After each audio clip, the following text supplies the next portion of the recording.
Build 3, 2, Crush and go!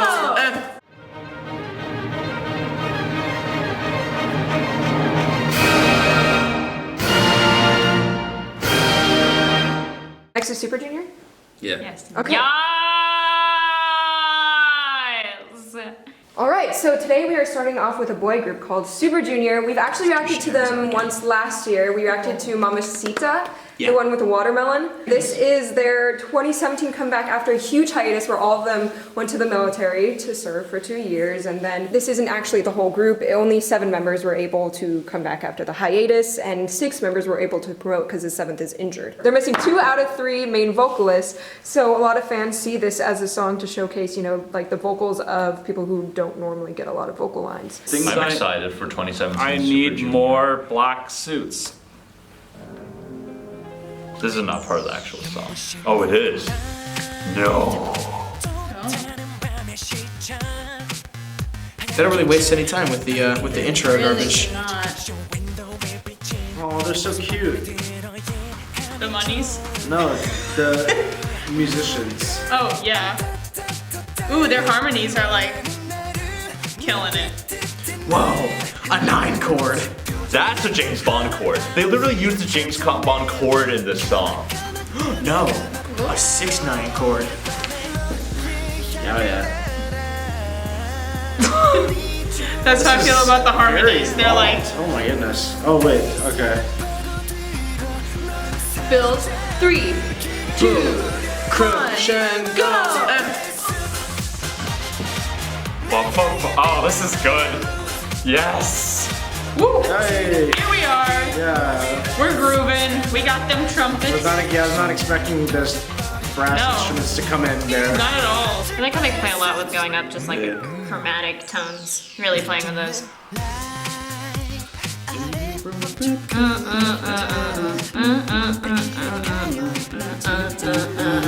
It just steps down and does the same pattern. It's so nice. This like just sounds like classic K-pop to me. Yeah. In a good way. I mean, But like it has that little spicy. oh yeah, like the Latin feel a little bit. Yeah.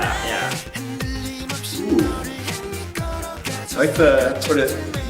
It's a kick drum, but it's really it doesn't have any reverb. It's just all the attack. Yeah. These guys like the Justin Timberlakes of K-pop.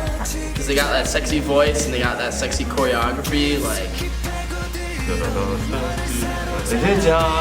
Yeah, doing that 9. No, doing that 7. It's the add 7, which means a major 7th in a minor song. And that makes it really sexy. Don't think it's real brass. I don't think it is too. It's disappointing. Give people jobs. It's a good song though. I dig it so far. Wow, this is like a totally different thing. Yeah. The heist, man. This is like a movie, man. Yeah, I'm enjoying it. They're also kind of hot, so it's like they add in a chromatic tone just when you're like not expecting it to go there, and it just doesn't. You're like, oh, that was nice. Oh, it's tasty. Ooh, delicious. Yeah. They like almost did the "Are you nice" thing where it like skips a beat, but instead it like kind of came in and then fully came in.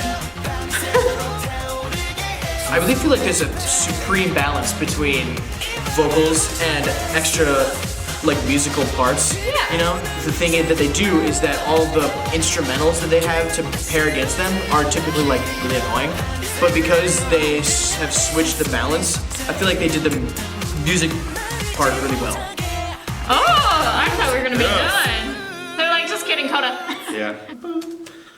Oh, Charlotte liked this one. Yeah, what'd you think of this song overall That's just a musically? jam. I like the bass line particularly. How it had a particular pattern, and I think it was like 4 measures, and then they just moved it down a step, I think, and then it was another 4 measures of the same pattern, just down a whole step. I also liked all of the chromatic, like random, just little color notes that they were just like, have some of that, have some of this, sprinkle some fairy dust on that. No, it's tasty. You guys were awfully quiet. Damn, I dig that shit, man. It was good. It was real good. It was well made. Yeah. It was really well made. Although I still don't understand the power that this black suit has. Made everything explode and people go insane. Can someone please explain? I thought the music was awesome. Their voices sounded great. Oh, also that one guy belting right on the top. And they're like, oh, wow, way up there. It was hella dope. You guys talked about in the middle of your reaction how you thought that the video and the music might have been totally separate so you could enjoy, or maybe because they were like that you couldn't enjoy both equally. Do you mind expanding upon that? I really appreciate when the editing to the music is very tight and the images complement the different sections of the music, the harmony of the music. When something changes, it's important to have something in the video change as well. You can say a lot by putting images with a certain sound or a chord or a certain motive. You can say a lot and you can give a narrative by doing that, but because a lot of the sections of the video where they had one of the characters doing something specific, or they had like the slow-mo at the beginning where everything is going back to the way it started, the chorus came in before they'd finished the slow-mo backwards reverse images, so it didn't quite feel like it made sense what they were trying to say, how the music was supposed to complement the video, or how the video was supposed to complement the music, because they didn't line up thematically, which was my issue with it. I mean, it was a jam. I was digging the brass at the end. That was what I was saying. That may just be me watching too much Wes Anderson. Musically though, I thought it was really interesting. It was a little bit less vocal heavy. I definitely noticed that. A lot of the harmony and the supporting material came from instrumentals as opposed to like 8,000 tracks of vocals, which is cool sometimes. So yeah, I really liked it. I really like the contrast between the really upbeat parts to the slower parts. There's just so many things that I attribute to it, like instrumentations, like the trumpets. They're just so nicely blended. I think they're synthetic, right? Maybe it's recorded, but then it was just... It has a lot of reverb in it. Like, it's very fluffy. Surprising, but it works. I like it. Well, regardless if it was synth or real, the trumpets and the voice, they just mix so well. So like that, just that added effect of forward punch.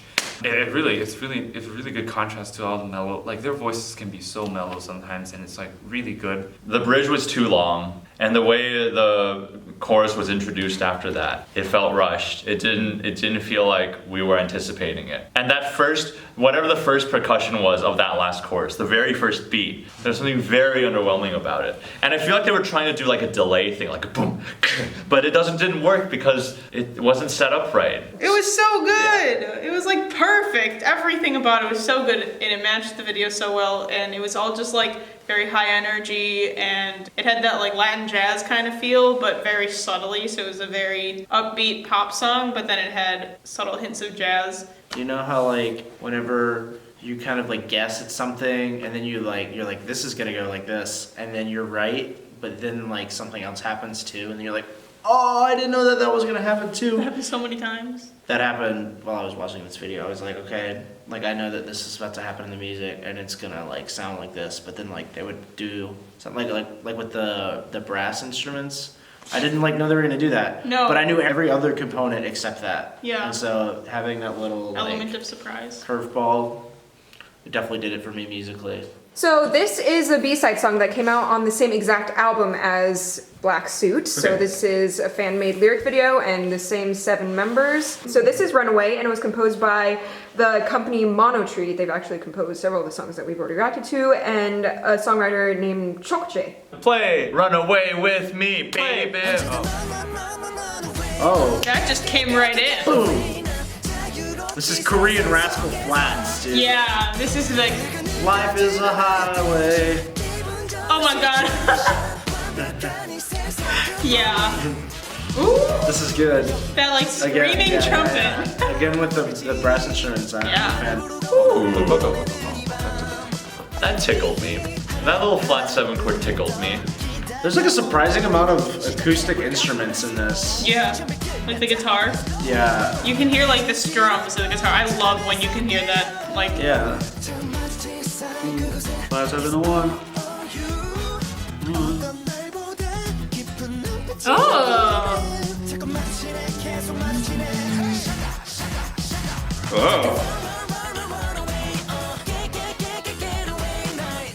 Oh. Ooh.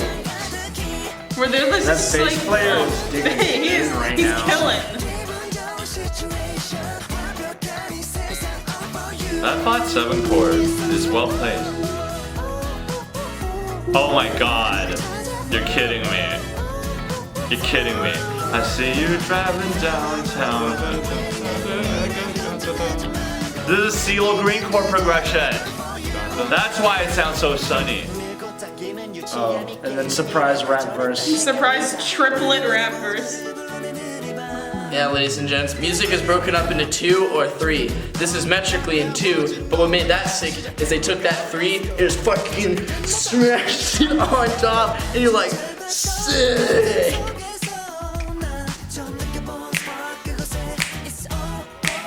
It's like got early Michael Jackson vibes. Yeah.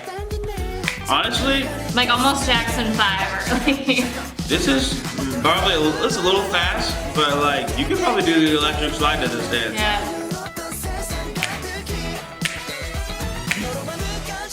The heavy use of brass, and also I just think that like the harmonic little evasions that they do every now and then, the little chromatic things that they do, it's cool. Talking about a butterfly, I think it's so cool. it's softer, and we got like the little shaker going So on. just the little, Sexy. yeah. Shibbida-babida. Okay. Of course. Yeah. It settles on the dominant of the minor and then goes straight back to major. So they're just letting their vocals just sit on top and do everything. It's really nice.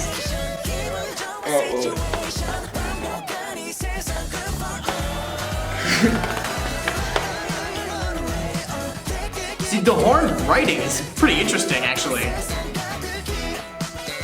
I love that bass. Yeah, no. Dang, like, oh, You know, one thing that would make this perfect is a really big black woman just like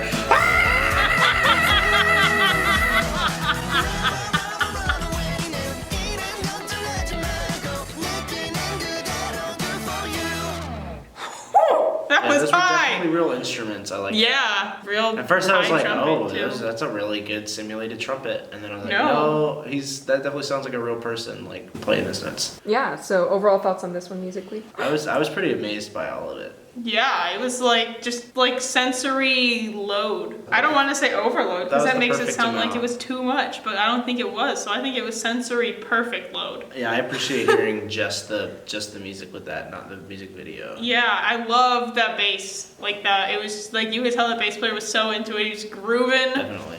and the like acoustic sound on the guitar. It was so good. That was so good. It was interesting because a lot of the song is spent with just like hits, and the vocal line is the only like real sustaining line. Because you had a lot of bum, bum, bum, bum, and then like added the bass in a little bit, and then you had 2 bridges, which was dope. And you're right, the congas were in there. They were Congas, yeah. They were like they were high. they were congan. Really upbeat, really majory. The big summertime.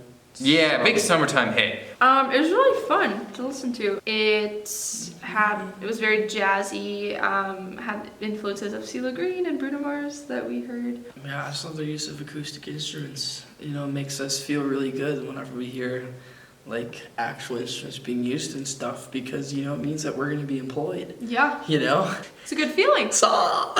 Wow. Thank you, CeeLo Green. It was a fun song.